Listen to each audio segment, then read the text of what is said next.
I remember begging the nurse, can you please get me an airplane bottle? I will give you anything in my power to get you money. I just need an airplane bottle. And when they said no, I moved on to family members. Can you please give me something? I'm shaking really badly. I don't like this feeling. This was my first detox, mind you. Right. I didn't know what I was in for. I ended up having a seizure in the hospital. Luckily I was in the hospital, but there was a point where I was in the bed and I was thinking, I'm not going to wake up in the morning. So I'm going to stay up all night to make sure that I keep myself alive. Welcome. This show empowers you to confront and overcome addiction with real stories, inspiration, and a host of resources. Our growing community supports, uplifts, and takes action to enable a new way of living. Now, F3 Recovery brings you the Super Sober Podcast. Welcome to Super Sober Podcast number 41. Thanks for listening. I hope you like all the momentum we've gotten into 2026. Just want to let you know I'm your host. My name is Brett C. I have a sobriety date of 4/21/03. I'm an RN with a BSN. I've been helping people out with this crazy convoluted disease addiction, and we'll be going to the right with my co-host. How's it going? My name is Justin H. I have a sobriety date of January 17th, 2021. I am currently a sous chef and excited to be here. Thank you for having me. Yeah, right on. Thanks, Justin. Justin's been a co-host before a few times, so you guys should probably be familiar with his voice or his presence on YouTube if you've been watching. So just know that we're on YouTube. We're on all platforms. And don't forget about the best in the business here, Solomon in the background at the podcast place. Just know if you're in the vicinity here, anywhere in the LA area, in Southern California, you can come in and go from zero to podcast. What do you think, Solomon? Pretty good.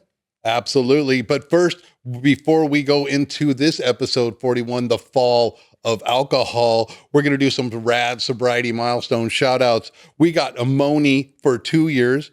We got Jeff T for 5 years. We got Dale P 8 years, Julie E with 9 years, Paul H with 14 years, and Steve P with 35 years.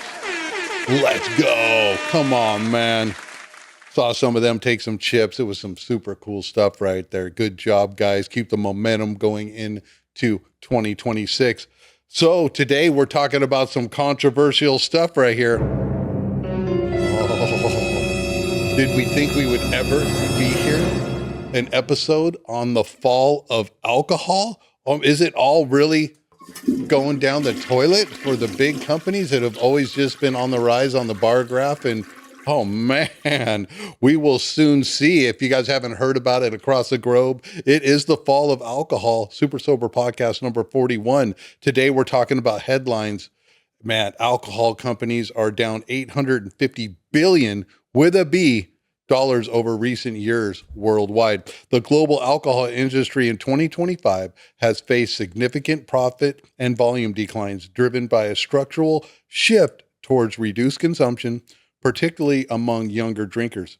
Industry-wide alcohol stocks collectively lost approximately $830 billion in market value over a 4-year period pending in late 2025, with a 46% drop from the June 2021 peak, which was COVID, right? So we're going to go into some 4 key topics. We're going to be doing a meditation minute. We're going to be breaking it down. Solomon's going to be jumping in the background as somebody who's never had an alcohol or drinking problem. And what we're going to be seeing moving forward, hopefully in through 2026 and further on, something I thought I would never be able to say, alcohol industry is down. And, we're not getting into the drug industry. That one's going down too, a little bit too, yeah. Right? So, industry trends and losses will be the first little kind of breakdown, right? Declining consumption in the U.S., only 54% of adults reported consuming alcohol, the lowest level on record in nearly 90 years. Beer has been hit the hardest. Global beer volumes were hit by an unexpected sharp drop, particularly in the U.S. and China, due to economic and political pressures. Now that the pandemic's over, right? The pandemic hit hard a lot of people as alcohol sales went up and people relapsed that were on the fringe of sobriety. We saw a lot of that. Recovery is back in full force. Companies hit. Let's go over that real quick. New commercial onslaught is coming. Watch, you'll see it. They're talking about the most interesting man in the world will be back. I'll tell you that. Maybe during the Super Bowl, they'll bring back the Clydesdales for Anheuser-Busch. There's a company called Diageo, which I wasn't familiar with, right? Shares the world's largest liquor producer, owner of Johnny Walker and Smirnoff. Everybody's very familiar with those two alcohols. Hit a 10-year low after cutting sales and profit forecasts. This company has over 200 brands of sales in nearly 180 countries. They offer something for every taste and celebration, over 200 brands. Pretty gnarly, right? Yeah. Diageo is the company name. And then Pernod Ricard. I didn't know about these people that own it, but we're familiar with the names of the alcohol, right? The French giant behind Jameson and Absolut is facing its worst downturn in a decade, with shares down nearly 20% from recent peaks. But now the one in America that we're all very familiar with, right, is Anheuser-Busch, right? Everybody got a Bud, everybody knows those great commercials, right? The 2024 revenue approximately was $59.77 billion. It operates over 500 brands globally and produces more than double the revenue of its nearest competitor in the beer sector, right? And what happens kind of was something when I was researching that, because a plethora of information came up. The 2023 Bud Light boycott was a massive consumer backlash against Anheuser-Busch following an April 2023 Instagram promotion with transgender influencer Dylan Mulvaney. I wasn't familiar with this, which included a personalized beer can triggered by conservative figures influenced by people like Kid Rock. The boycott caused a significant, lasting drop in sales, resulting in over $1 billion in lost revenue and the loss of its title as the U.S. top-selling beer company. Yeah. So what do you think about that, Justin? I actually remember when that happened. Oh, really? I didn't. Oh, I don't remember. It was like a complete it was like an entire movement of boycotting. Brett, how could you not have heard that? Yeah. Were you lived under a rock or something? I didn't remember. I probably heard it. Yeah.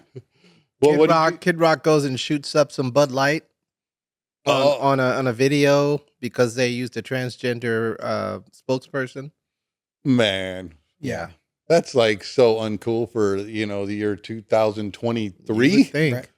Man. But, the haters be hating. I guess Kid Rock's going to be doing a sideshow now because we're right at Super Bowl right now. It's going to be happening today as we're recording this here. Yeah. So he's doing a different platform than Bad Bunny, I guess, for the Super Bowl halftime thing. But so that was a start of decline for Anheuser-Busch. Yeah. Trying to reach a different demographic or expand sales. I don't know if that was maybe a background thing with the advertising that they were trying to hit more target audience with beer, and it backlashed. And it was one of many campaigns they had going on. Yeah. Yeah. Yeah. Well, I don't keep up on too much of the news. That's why this one's kind of a little bit different, that it's really hit me. I don't really focus on the outside areas. Anybody that knows has been listening to SSP for a long time. So, Sure. We're just going to keep on keeping on here, but I mean, how do we not cover that? Other people have hit it up, and here we are. Dylan Mulvaney, I guess, really it hit hard. So the factors we'll go into it contributing to losses, right? There's a lot of them, including us getting sober. Solomon's never been much into drinking. A lot of everybody on here, AA, NA, a lot of different groups too. Yeah. And even on the last podcast that we did, right, was haters of the program, but they're still hating on the program, but they're still all about not drinking and using. Yeah. So the factors contributing to the losses of this era over the last 4 or 5 years, the Sober Curious movement, nearly 49% of Americans plan to drink less alcohol in 2025, citing health and wellness concerns, right? Younger demographics, Gen Z is the leading shift, with 65% planning to drink less, driven by mental health, taste preferences, and a high interest in non-alcoholic alternatives. Gen Z ages are 14 through 29, and millennials are ages 30 through 45. And sitting here is a millennial, right? Yep. Yeah. So what do you think about that? A lot of other millennials and people just kind of going through it that deciding not to drink. You know, it's interesting. Being in the recovery community, I was always afraid of, kind of. I'm not really open with the fact that I don't drink. If someone asks me, I'll be like, "Yeah, I don't drink." And before they would question me a lot in the earlier years, Mhm. why don't you drink? There's this stigma behind the fact that you don't drink. Today, I'm noticing, like, no, I don't drink, and they're like, cool, like, no questions asked. Right. There's no biased opinion of it. Like they don't go into it the way they used to, Right. when I was initially getting sober this time around. And I'm also noticing a trend in, non-alcoholic drinks being served or sold at the grocery Right. store. It's amazing the fact, like, all these non-alcoholic beers, I would never go there and purchase one, but that's just for me personally. But there are a lot of more non-alcoholic beverages Yeah. being sold in grocery stores across America, like beers, for example. Yeah, we're going to be going over that Yeah. in the fourth quarter of this episode for Yeah. sure. And that's always been going on, but on a low level. And there's a certain amount of alcohol in those too, though. Yeah, there is. And So that's, you got to be yeah. aware of that. Yeah. But it's just interesting, the way that, I don't know, the times are right now. Mhm. I can freely just say, I don't drink, and it's free. It's nice to Oh, know cool. that. Me neither, bro. Yeah. Exactly. Right. So, What are you doing today? What are you going to go do? I wanted to get our son on the podcast. He turns 31, so he's right smack dab in the middle of this 29 and ages 30 between the Gen Z and the millennials. yeah. And he wasn't feeling well, or he probably would have been here, or we would have remoted him in. But I didn't even know. I mean, we were talking about it a little bit last year, and then he goes, "Man, Dad, I haven't really done anything or smoked in like 5 years." Yeah. And he goes, "Either as my girlfriend."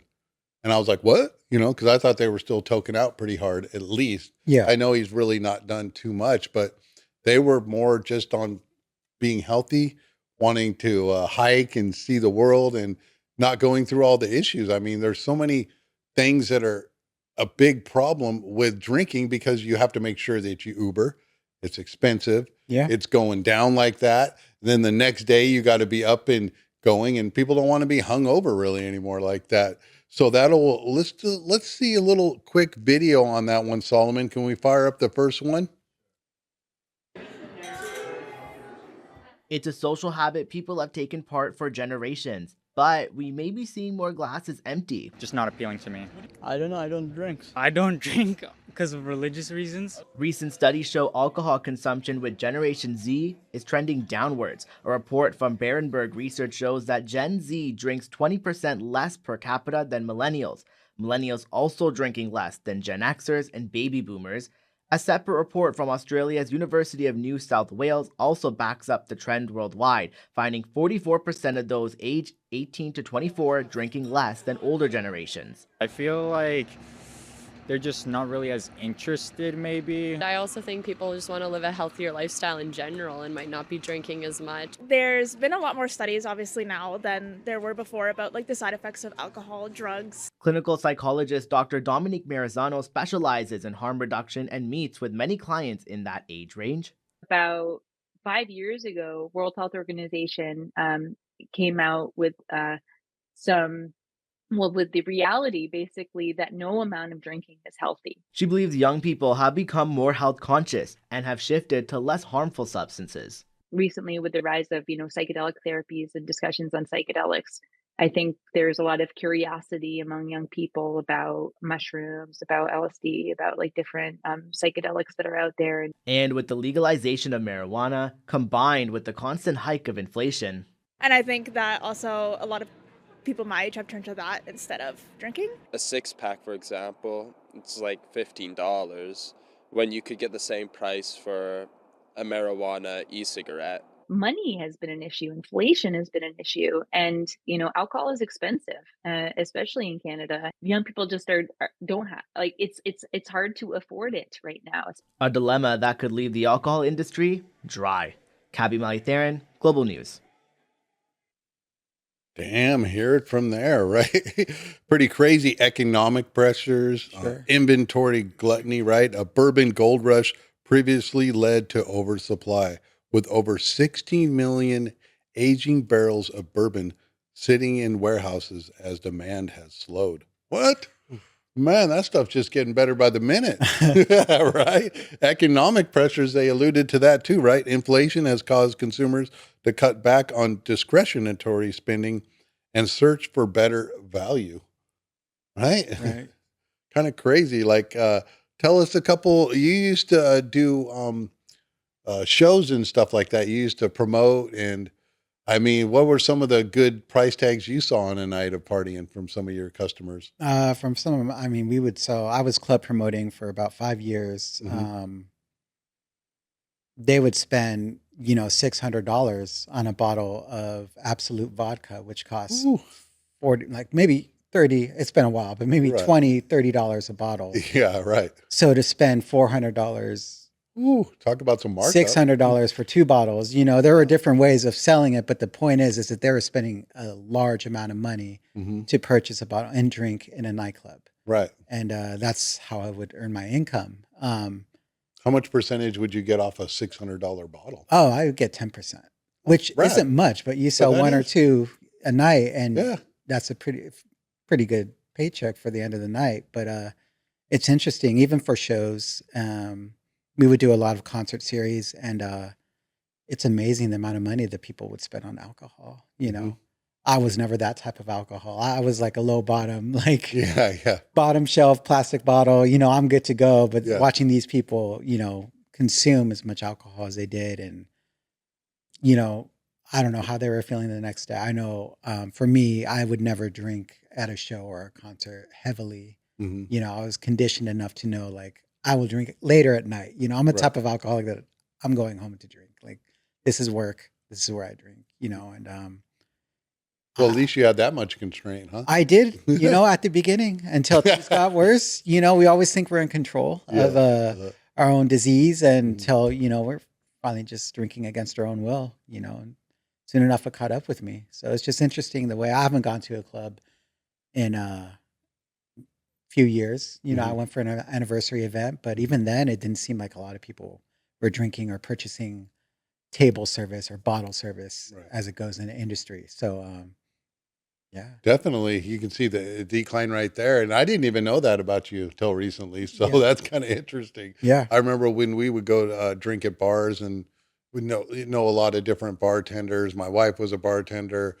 We'd rack up some bills depending if we were doing it, in the 12, 1300 between everybody drinking. And we used to drink so much. I mean, that wouldn't even, there's more drinking going on. I would just go to bars and I would bring my own pint in and be drinking. I mean, it's just ridiculous how much I can drink and then how much things cost. It just, whatever, right? Yeah. Yeah. Pretty crazy.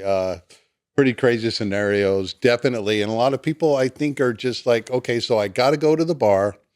I got to get some drinks, and I want to buy, a girl a drink, right? I got to look smooth. Yeah. I got to Uber there, or someone's got to be the designated driver, because getting a DUI has become a cash crop for society at that. The rise of DUIs and that whole process. I mean, it costs so much money. So we got to Uber back and forth. Yeah. I mean, I remember going out with some friends, and then I was the designated driver. When I used to be the number one drunk driver. Yeah. That's for sure. Yep. I come from a long line of drinking, and it showed the progression though, right? It showed that the generation before me, the baby boomers, then me being Gen X, and then going to millennials and Gen Z, this decline of hereditary passed down culture of things becoming a little bit less. Yeah. So let's go to this next video right there, Solomon. Part of like this youth culture thing about staying away from drinking is they're like, whatever, I do droplets in this, or I have my gummy or whatever, however they want to consume. They're definitely not drinking, man. They're not drinking like everybody else before them did. I think the UK is losing a nightclub a week. There's not like an unlimited number of nightclubs. It's like one is shutting down pretty much every single week. And I asked a friend who's still in the industry why he thought that was the case. He said, smartphones, man. Back in the day, you could be as loose as you wanted. You could sort of have that Larry, louty drinking spirit, at least in Britain. They don't want to be recorded? Of course. Yeah. Like if you mess up and like shit yourself in the middle of a nightclub in 2002, it's a story that you can deny the next day. Yeah. And then after 6 months, most people have probably forgotten. Yeah. Whereas if that happens in 2025, That's now concretized on the internet for everybody to know and bring back up and make memes out of for the rest of time.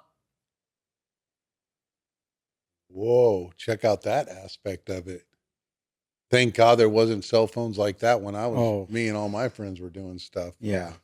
They had some video cameras and everything, but that's a whole different podcast. That was for like police brutality and other things happening so they could be put in check. When they came and break up parties. But nowadays, thank God I don't have a lot of my stuff on there. It'd be a puke fest, and so many of my friends and people that were just so wasted in different areas. There was some times where I had to be stripped down and thrown into the shower. Just imagine if everybody had their cell phone. Yeah. Yeah. That's something, a factor when I was going through it, right? I mean, what do you think about that? Or Solomon, I mean, imagine just how many people are out there that we see on ridiculousness and they're drinking. And then that's like etched in the stones of YouTube, right? Yeah. It's, I'm really glad that I'm not living the way I used to today. And everything's going viral these days just for the littlest things. And the way I was headed, I guarantee you I'd definitely be on one of those videos etched in stone forever. Yeah. It's like, hey, you want to see Grandpa Justin? Yeah. Just fire up YouTube, throwing up party. Yeah. Oh man, I would have definitely been on there for some situations for sure. Yeah. And that's something I didn't think about. I mean, in the UK and Europe just has such a legacy and history and a culture of, the soccer and just everybody having a lot of camaraderie, the singing, and imagine they're losing a nightclub a week. Yeah, that's insane. I wonder if that's still happening around here. I mean, it's interesting. Some of the nightclubs that I used to promote at are no longer around. And, I don't know if that's completely the business aspect of it or what happened, but they're not around anymore. They're restaurants now. Yeah. Right. Yeah. It's interesting. So, just to turn. Yeah. It's got to have some good food, maybe more of the appeal than the actual drinking now. That could be it. That could definitely be it. So. That's crazy. I mean, just one nightclub a week. Well, people got to be scrambling. Yeah. So we're doing the podcast here, episode SSP 41, the fall of alcohol, something I thought we would never be getting into. And with everybody on social media and everybody having a cell phone, man, maybe I should have got a couple of videos of just showing some people that were just completely caught off guard. Yeah. And throwing that out and then seeing, I mean, that's definitely a deterrent that I did not consider. Just a small side story. I do a panel once a month with a gentleman who actually has a Ring camera video of him coming home one night after a debacle, and he shares it at every panel that we go to. And I'm thinking, like, that could have been me, but that's what helps keep him on the path that he's chosen. Okay, yeah. So in a different kind of turn of event, and you get to really see yourself too. Yeah, like your wife's like, "This is you." Yeah, and you're like, "Wait." That was me. Yeah. Everything on a Ring camera, wherever you are. Mm-hmm. Man, I remember that kind of triggers me back. I was in my early sobriety. I was doing a class and I was taking a left, and then the video camera on the light had me on my cell phone running a red light. They had me dead to rights. You know? So it's just, it's everywhere. Yeah. It's everywhere. Definitely. And I hope you guys are definitely liking what we're doing right here so far. So we're going to be going into half of the Super Sober podcast. We're going to be going to our sponsor and going to the commercial right here. If anybody needs help anywhere, just go ahead and give us a call at 877-345-4138. And that's His House New Creation. That's 877-345-4138. They take all insurances. Just give a call. If they can't help you, you can get referred to where to get help. Don't wait. No excuses. Go ahead and go. We'll be right back.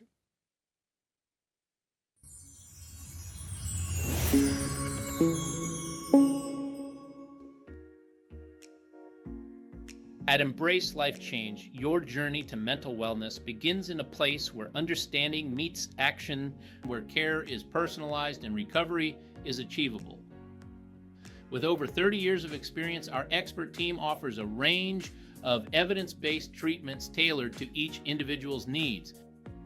From anxiety and depression to complex psychiatric disorders, our comprehensive approach includes cognitive behavioral therapy, mindfulness practices, and innovative programs designed for deep healing. Our small treatment groups ensure personalized care, fostering stronger connections, and a supportive community that empowers your recovery journey. Hear from those who've embraced change and found hope, healing, and a path to a better life with us. Embrace Life Change is more than a treatment center. It is a place where lasting change begins. If you or someone you love is seeking help, call us first. Let's take that first step together towards a brighter future. Embrace Light Change, nurturing mental health, where hope and healing meet. All right. Thanks for taking a couple minutes to listen to his house, new creation, doing big things out there. The expose we did on his house, Claremont, full functioning, looking for places out here in OC. Going to be checking it out with Glenn here in the next week for some sober livings out in OC and helping people everywhere. Just give a call. Let them know Super Sober Podcast sent you. They're all over the place. Just don't wait in analysis paralysis of going to whatever treatment center and just get into one. There's so many of them around. Yeah, definitely. So going into the third quarter of Super Sober Podcast, we're going to be breaking down social and health determinants of alcohol's decline. So, I mean, it's come out recently that not even any amount of alcohol is okay. And right. So before it was like, you could have a couple beers, you're good, or a glass of wine, for the ladies or whoever's drinking wine after. It's good. It's heart healthy. Well, alcohol consumption is a significant preventable cause of cancer, responsible for roughly 740,000 to over 750,000 cases annually worldwide. Classified as a group 1 carcinogen, alcohol increases risk for cancers of the mouth, throat, esophagus, liver, colorectum, and breast, particularly in women. Risk increases with volume. Even low levels of consumption are linked to higher cancer rates. So, I mean, this is some big stuff out there. I'm not the big fan of a lot of the information from the government and the World Health Organization, but they put it out there. The Surgeon General, I know that Nadine Burke with the ACEs test has been talking about it for a long time. Of all the problems, that's the adverse childhood experiences test that a lot of people end up drinking later in life because they've had such bad upbringing, and why we need to heal and where a lot of it is happening. I know my father got stomach cancer. They say if you drink heavily or you drink consistently, your chances of getting stomach cancer increase over 20 times. So my father beat that once and then got it again. It came back and metastasized, and then he passed away from cancer. As we see a lot of that in the hospital for sure. The alcohol is ripping people apart. We've been talking about it all 40 episodes. The younger the people are these days with alcoholic problems is off the chart. We see cirrhosis in young, early 20s, alcoholic cardiomyopathy, esophageal varices. Alcohol is a complete solvent. It'll burn through and clean anything. It'll clean you out of your own life, as Father Martin would say, the greatest solvent we know on the planet, right? Yeah. So let's go to a little bit of that information on the next video there, Solomon. The U.S. Surgeon General on Friday issued a new advisory warning about alcohol consumption and cancer risk. He says that it is the third leading cause of preventable cancer in the United States after tobacco and obesity, and yet he says a majority of Americans actually don't realize that risk. So as part of this, he's calling on Congress to update the warning labels on alcoholic beverages to reflect the risk of cancer. He says there are almost 100,000 cases per year and 20,000 deaths from cancer associated with alcohol. And he notes that there are 7 cancers linked to alcohol pretty definitively, including breast cancer, colorectal cancer, esophageal cancer, cancer of the liver, mouth, throat, and voice box. For breast cancer alone, they note that more than 16% of cases in the United States are attributable to alcohol consumption. So this would need to go through Congress in order to update the labels. But in addition to that, this advisory is seeking to raise awareness of the risks of alcohol consumption. Increasingly, the scientific evidence has pointed to less being better for your health. There we go. Straight from the industry itself. I'm a medical professional. You don't have to be a medical professional to see throughout the hospital the rise of everybody that comes in to our unit or in the hospital. We're going to do what they call a CBC and a CMP. That's a complete blood count and a complete metabolic panel. And recently, over the last couple of years, when we'll gather around the computer and just when we do consults and just see the liver function tests, and they are like we've never seen before. Some of the highest levels, like it's just off the chart with, I think it has to do with the way that they're making the alcohol now, maybe with the modified hops or GMOs or however they're doing it. Maybe it's a faster process with less fermentation.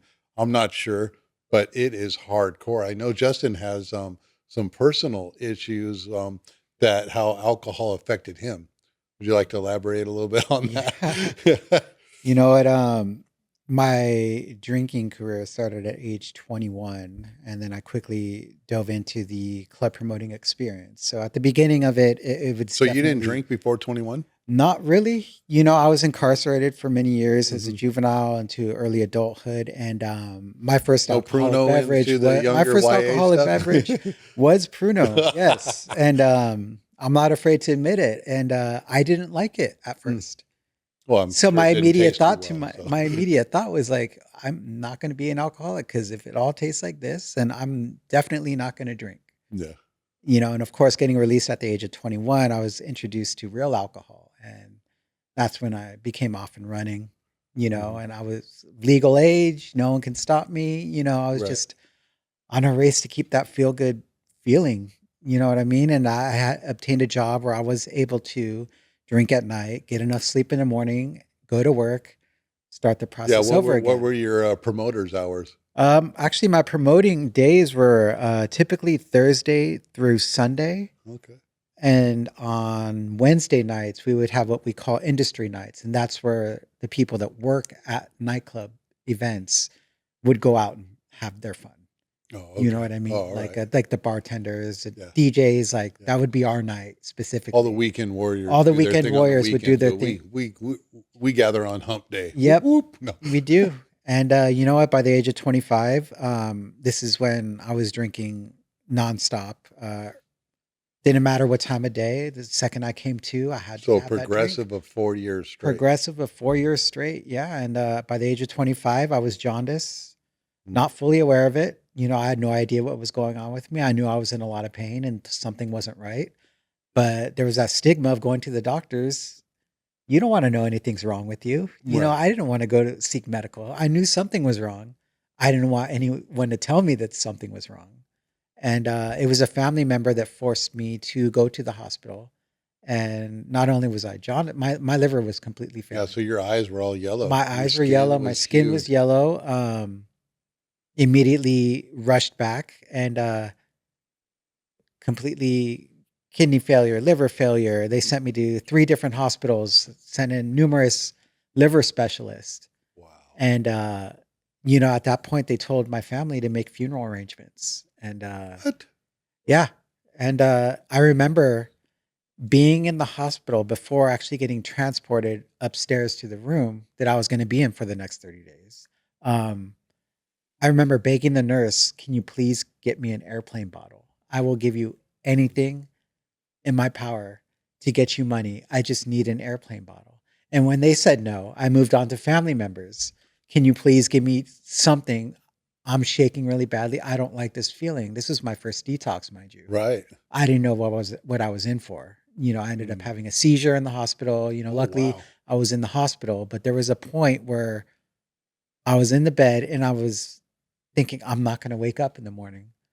So I'm going to stay up all night to make sure that I keep myself alive. And even then, that wasn't enough to keep me sober at that point. You know, it kept me scared for 6 months. And mind you, when you're scared. So did you end up getting discharged? I got discharged. I got into my first sober living, which was okay. in Mission Viejo. Okay. I was going to the Canyon Club meeting at 6 a.m., Oh, nice. 7 days a week. Yeah. It was a good routine I was having, but at that point, you know, I wasn't ready. The damage that I had done to my body kept me scared enough to stay clean. I'm not going to say sober recovery. Right, yeah. I wasn't working a program, but it kept me scared enough to where I did not drink for 6 months. Now, in the big book, there are different types of alcoholics that are listed. Right. One of them being the type, one of them being the type that you drink, you go without drinking long enough, you feel that it's safe to pick up again. And that I can definitely relate to that because that was definitely me. And then I was off and running again. Yeah, see, it's how organically that all just came up. I'm talking about the younger generation, and this is 15 years ago. Yeah. So, I mean, going through it, I've been a medical professional for 20 years or so now, and just watching it on the sideline as objectively as possible, me being an addict and alcoholic, but watching the rise of this come through with people getting sicker and sicker, it's been quite the eye-opening process recently. And the people now that aren't getting sober into their 60s and 70s and 80s, and even sometimes they come in their 90s, it's like the only thing holding them together is the glue of alcohol. Yeah. And it's the young ladies, and it's really crazy how the body's just been so adjusted to the amount of alcohol. When we take it out, they can't even walk or function. Yeah. Go into the DTs.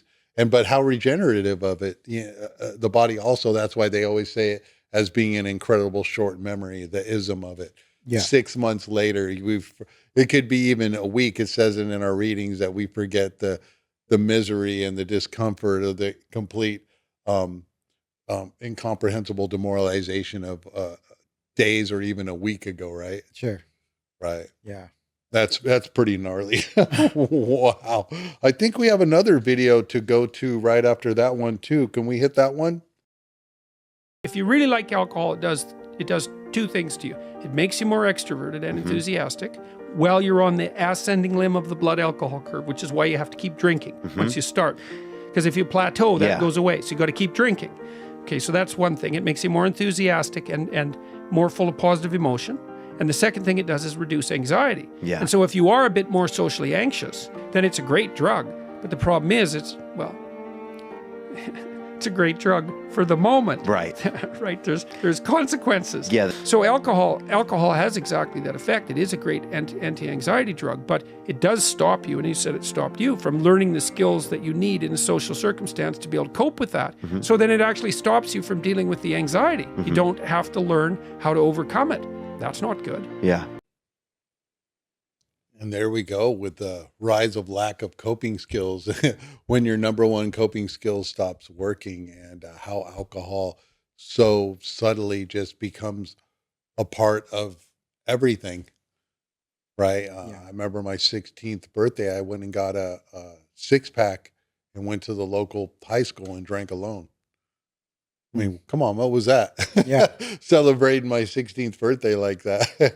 And how many people are stuck in that situation? They don't teach us coping skills. The alcohol is a central nervous system depressant drug that also represses the whole body and everything, right? You're in a low aspect of the body and represses the immune system. That also, when your immune system's suppressed with anxiety and drinking and all the other prospects, it shuts down your immune system.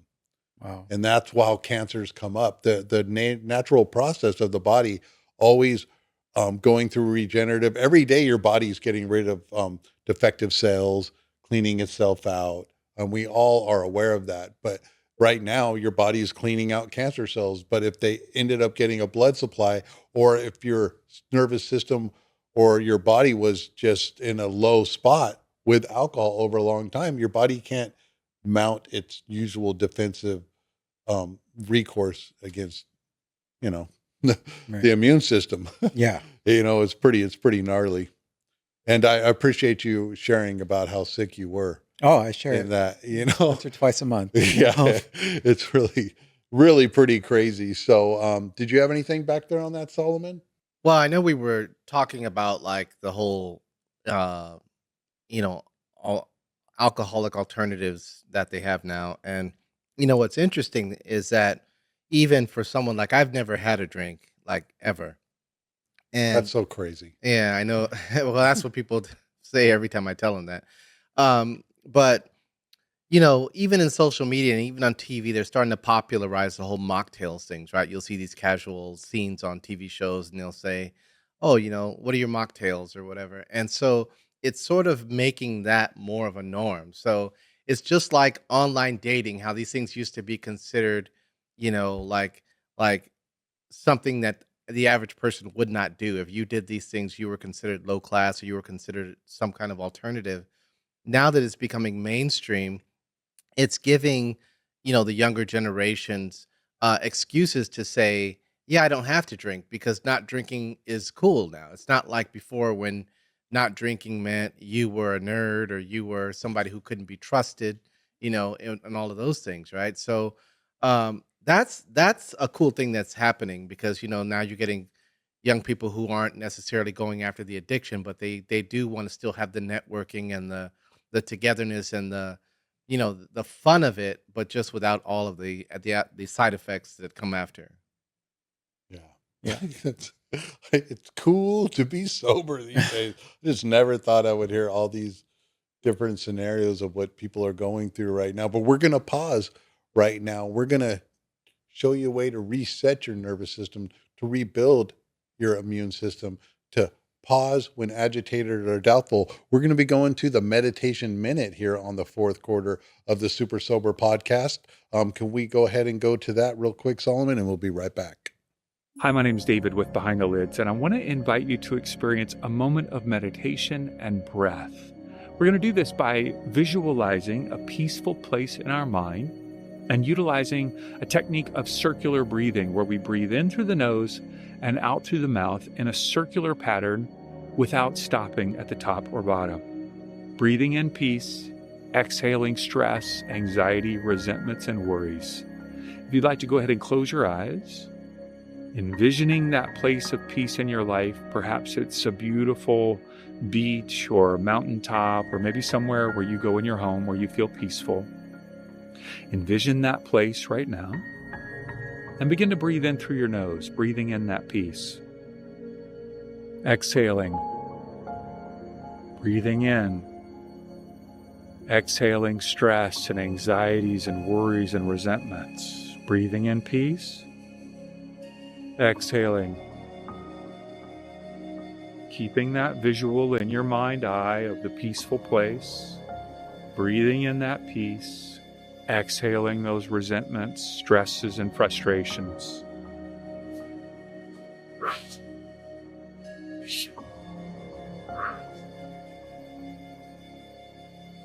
One last breath in and exhale. And slowly open your eyes. You feel that peace? This is something that you can experience anytime, anywhere by closing your eyes and breathing in that peace and exhaling anything that no longer serves you. Thanks, David. Thanks for taking a minute with us. All it takes is a minute. Even if you're driving or whatever, don't close your eyes or work any heavy machinery. Or of course, we'll put out the disclaimers, but just taking a minute can just reset your whole day. In the program, we called that doing a 10-step. But down there at Behind the Lids, if you're local here in SoCal, you can go there any night of the week. They're doing sound baths, breath work. You want to go on your next level of journey in your spiritual movement. They're doing guided meditations, breaking things down in different times through the year, doing events, social gatherings. It's really cool stuff. We and the wife have found ourselves in a lot of different groups like that, and that we were wanting to do that. And then ended up, my wife was working 2 doors down from Behind the Lids, and David and Mandy became friends and have helped us and different levels of our spiritual journey, which was really cool stuff, right? Yeah. So we're going to get into what Solomon was talking about, how it's kind of cool and becoming mainstream where people are talking about mocktails and sober bars. What is really happening? I have no idea, but why they exist. These bars cater to sober curious movement. Man, imagine people just being sober curious. Those in recovery and anyone looking for a night out without a hangover. Menu offerings. They serve sophisticated mocktails, non-alcoholic spirits, craft beer, and kava drinks, which is kind of controversial. Kava drinks are kind of like in the kratom zone kind of drink. SSP would not be promoting that, even though they reached out. Kind of crazy, right? Yeah. So these atmospheres, these spots often mimic the vibe of traditional bars, offering karaoke events and live music, but in a safe alcohol environment. So they're rapidly growing across the U.S., offering dedicated spaces for socializing without alcohol. Top spots. It's just crazy. So if you pull it up, it's just going to go on and on. So I cut and pasted a few of them, and we'll go into it. And it's like a rising thing in Vegas. Don't tell me Vegas is going sober. Yeah. Sin City is going Sin City-ish. I don't know what's going on right now. So top spots include Austin's Trailblazing Sands Bar, New York City's Hecate Cafe and Elixir Lounge, and Atlanta's The Sober Social. What's happening? These venues offer complex mocktails, functional botanicals, and a community-focused environment. The top mocktail spots in Las Vegas include the Underground at the Mob Museum for speakeasy vibes, Electra Cocktail Club at the Venetian for crafted non-alcoholic drinks, the Casbah Lounge at Sierra for elevated smoky zero proof options, whatever the hell that is. Offer notable spots for diverse spirit-free cocktails include the Chandelier Bar at the Cosmopolitan and various spots along Fremont Street, which is very known for walking down that little area and just partying on, right? Yeah. And I had a friend sharing a couple months ago about they ordered a mocktail, I guess kind of the tequila sunrises, and she was very adamant to the waitress about not having alcohol in it, and they left some alcohol in it. So be careful, guys. Beware. I don't know how you test it. Get your lighter out and hit the top of your drink before you take a drink. If there's going to be alcohol, for people like us, a little bit can go a long way. Oh yeah. So wow, there's a free spirited one in Anaheim, right?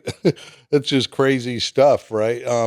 Yeah, and Solomon was just talking about it. So what do you think about these new sober bars everywhere? And I know that you were just talking about going to a place that your girlfriend was very interested in Vegas, right? Yeah, actually, one of the main places we're going to be checking out in Vegas is the Mob Museum. Both me and my girlfriend are fascinated by the mob and the history behind it, and she really wants me to take me there. So the fact that they do have, even if it's not just like a complete sober or alcohol-free bar, like they have options there at the Mob Museum, I think is great, because I think that's one of the main attractions in Vegas, right, is the Mob Museum itself, right? And well, Vegas was started by the mob, yeah, right? Absolutely.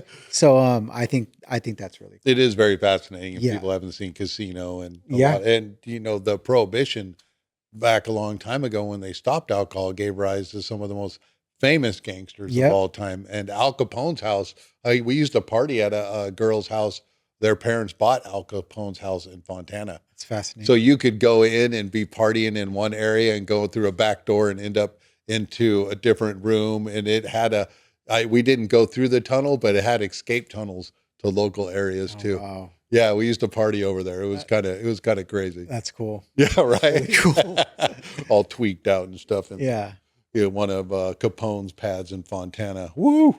Yeah, kind of crazy, right? How things work out. So, in all of these areas, right? I don't think they're all completely alcohol free, though. Yeah. I think there's a little feather in of, who's drinking and not drinking. But we did have one more video to go towards. Can we do that one there, quick, Solomon? On this? At this neighborhood bar, the beer list with something for everyone. We basically have modified our entire beverage program to accommodate more non-alcoholic drinkers. James Wells is a manager at Amity Hall in New York, popular with college students and local sports fans. So you've been here 6 years. What are the trends you're seeing now? It's definitely the non-alcoholics are on a rise. They're stocking more non-alcoholic options than ever before, both beer and mocktails, which generally cost close to the same as drinks with alcohol. Nationwide, sales of these beverages are surging, up 26% in the past year, topping $800 million, tapping into a trend of people drinking less than they did during the pandemic.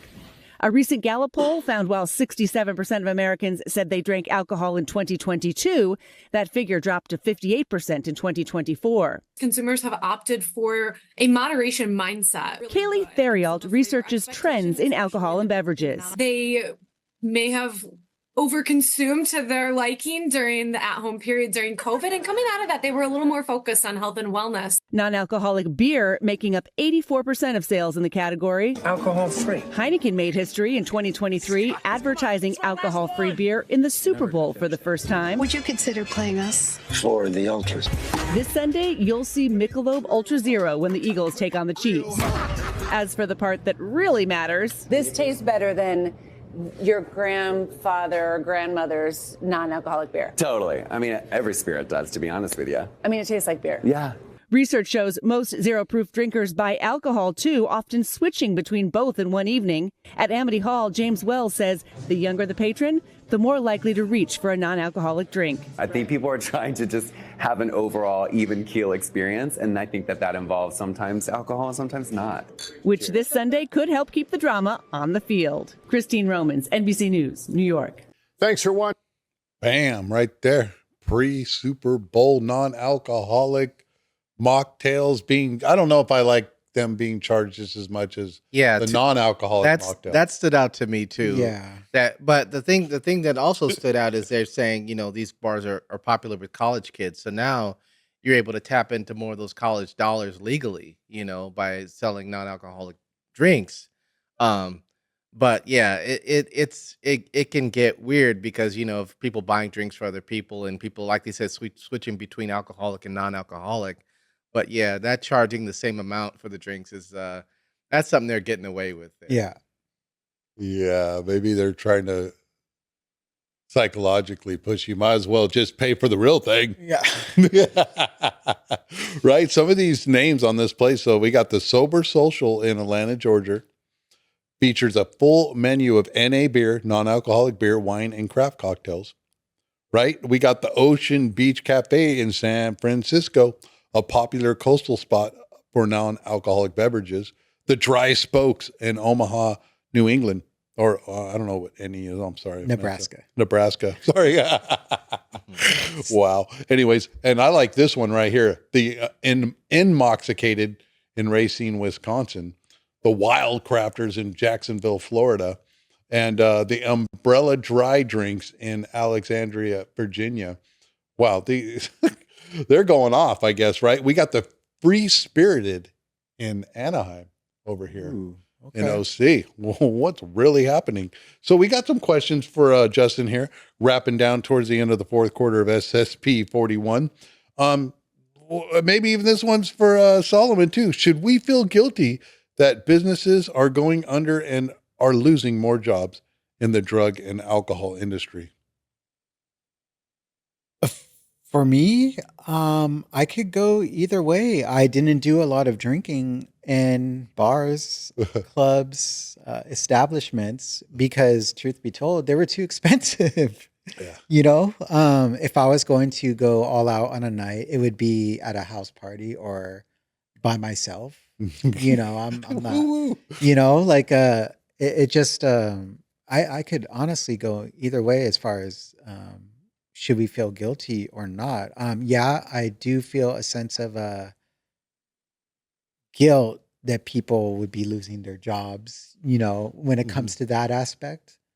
But as far as, the business wise for alcohol companies, there's going to be other opportunities for them. Yeah, they're they're going to shift their gear towards somewhere else, and yeah, that's kind of where I stand. They're spending a lot of money to keep us going. Yeah. there's going to be some new cool commercials, bring back some nostalgia for the most interesting man in the world. Yeah. So something happened with Justin recently right here that I knew.